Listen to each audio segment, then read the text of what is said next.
नमस्कार।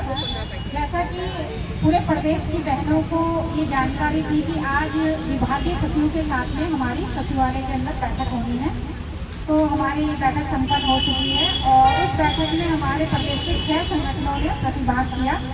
सभी संगठनों के पदाधिकारी वहाँ पे उपस्थित रहे और जो बैठक वहाँ पे थी हमारी 3 बिंदुओं पर जो वार्ता हुई विभाग के साथ में, उसमें हमारे डायरेक्टर साहब भी रहे और उप निदेशक भी हमारे उपस्थित रहे और डीपीओ सर भी। तो उसमें जो पहला हमारा जो बिंदु था वो था सेवानिवृत्ति के बाद जो मिलने वाली धनराशि है उसके लिए जो विभाग द्वारा प्रपोजल तैयार किया गया था उस पर डिस्कस करना था और उसमें सहमति लेनी थी सभी 6 संगठनों की। तो उसमें उन्होंने सभी चीज़ें हमें बताई, जैसे कि 2016 में हमारा महिला कल्याण कोष बना था मार्च में, तो 2026 में सभी बहनों को अधिकांश 10 साल पूरे हो रहे जिन्होंने अपने 100 रुपये उसमें जमा किए हैं।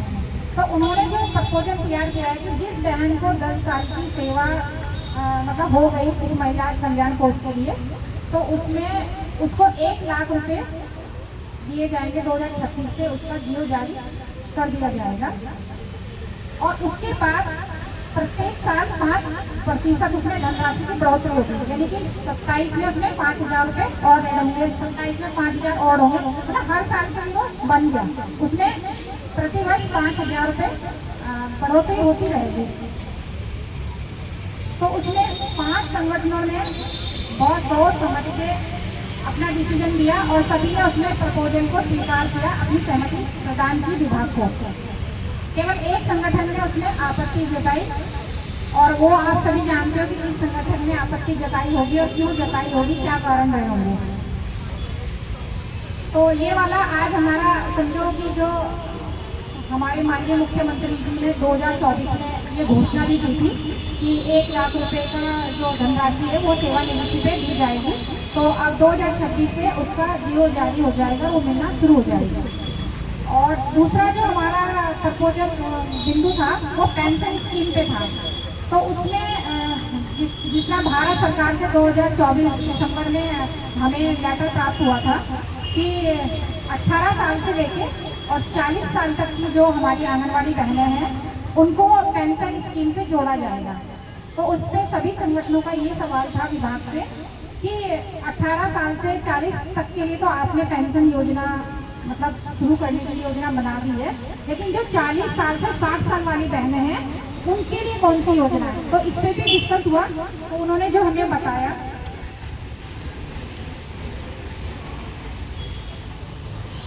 18 से 40 साल के जो बीच की बहनें हैं उनकी जो सामाजिक सुरक्षा के लिए पेंशन है प्रधानमंत्री श्रम योगी मानधन योजना, इसके लिए सभी संगठनों ने अधिकांश 5 संगठनों से सहमति जताई और इसमें सभी आंगनवाड़ी बहनें मतलब स्वेच्छा से ही पेंशन का लाभ लेंगी और उसमें 3,000 रुपये महीना उनको मिलेगा। और मेरे ख्याल से जो उनके कटने वाली बात है उसमें से वो 200 रुपये उसमें अभी बताई गई है विभाग के द्वारा।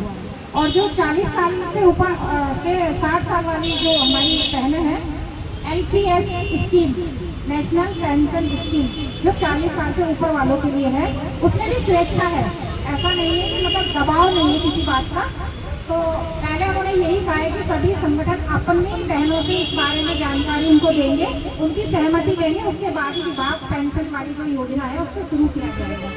तो उसमें जैसे अभी हमने बताया था कि 1 लाख रुपये उन्होंने रिटायरमेंट के लिए जियो किया है, तो उसमें उन्होंने ये कहा है कि जब हमारी सैलरी 100 रुपये थी, यानी कि 2016 में जब महिला कल्याण कोष हमारा बना था उस टाइम पे जो सरकार के साथ में हमारा समझौता हुआ था वो 100 रुपये हम लोग कटवाएंगे अपनी सैलरी से और उतना ही सरकार हमें देगी। तब वो महिला कल्याण कोष हमारा बना था 10 साल पहले।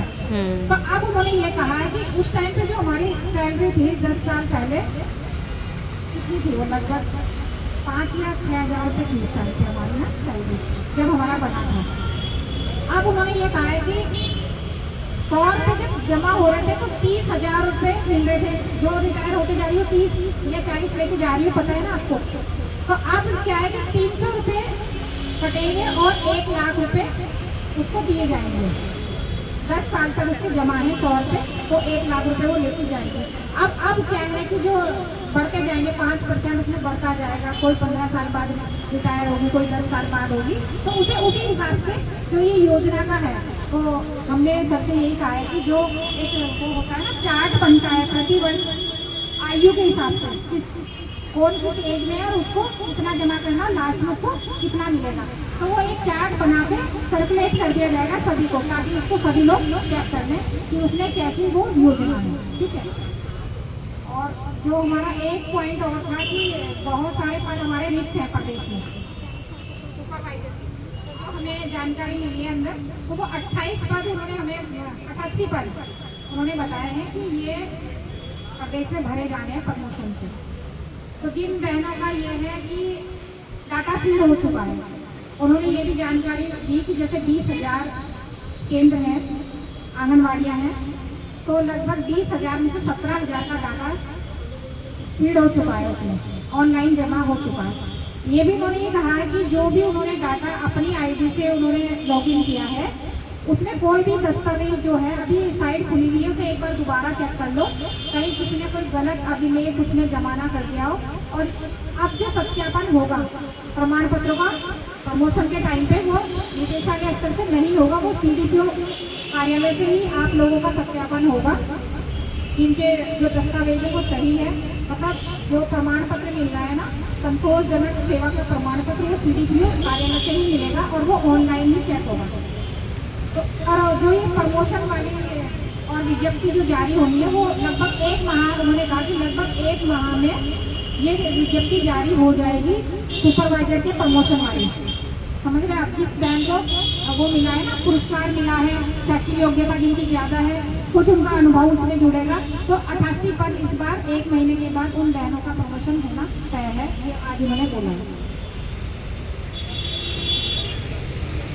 और जो प्रमोशन का था, पिछले साल जो प्रमोशन हुए थे वो 28 अंक तक पहुंची थी मेरिट, 28 अंक वालों का प्रमोशन हो गया था। इस बार वो ये कह रहे हैं कि 26 अंक वाले, और उसमें जो जुड़ेगी कोटन तिथि जुड़ेगी, कोटन उसमें आयु भी जुड़ेगी, कि मतलब पहले सीनियर बहनों को लिया जाएगा जिसकी डेट ऑफ बर्थ पहले है, तो पहले उनको ही लिया जाएगा। कोई ये ना सोचे कि मेरी शैक्षिक योग्यता बहुत ज़्यादा है, मेरा प्रमोशन क्यों नहीं हुआ, तो इसमें सीनियरिटी का भी है, तो पहले उनको लिया जाएगा जिनकी जन्म तिथि पहले की है, तो इसमें सीनियर बहनों को ज़्यादा लाभ मिलेगा।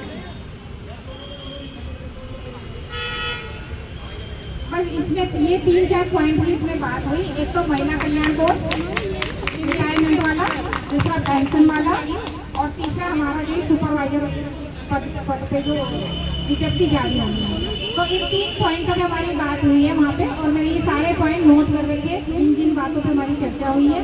तो कहीं ना कहीं जो हमारे आंदोलन का असर है बहनों, वो हमारे विभाग पे भी पड़ रहा है और हमारी सरकार पे भी पड़ रहा है, और कहीं ना कहीं सभी लोग लगे हुए हैं कि हम आंगनवाड़ी कार्यकर्ताओं के लिए क्या करें। आज से पहले तो इन्होंने ऐसी कोई बैठक नहीं करी, ना इतने इन्होंने प्रपोजल तैयार करे थे, समझ रहे हो आप?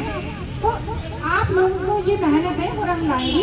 हाँ, ये बात है कि विभाग के हाथ में हमारा मानदेय बढ़ाना नहीं है, ये चीज़ हम सब समझते हैं, लेकिन जो विभागीय चीज़ें हैं, समस्याएं हैं, उन पर हमारा विभाग बिल्कुल दिन रात लगा हुआ है काम करने में। आज भी सचिव सर से जो बात हुई, डायरेक्टर सर से बात हुई, तो उन्होंने कहा कि आप आंदोलन को बंद कर दीजिए, अब होने लग रहा, मानदेय भी आपका निश्चित रूप से बढ़ेगा।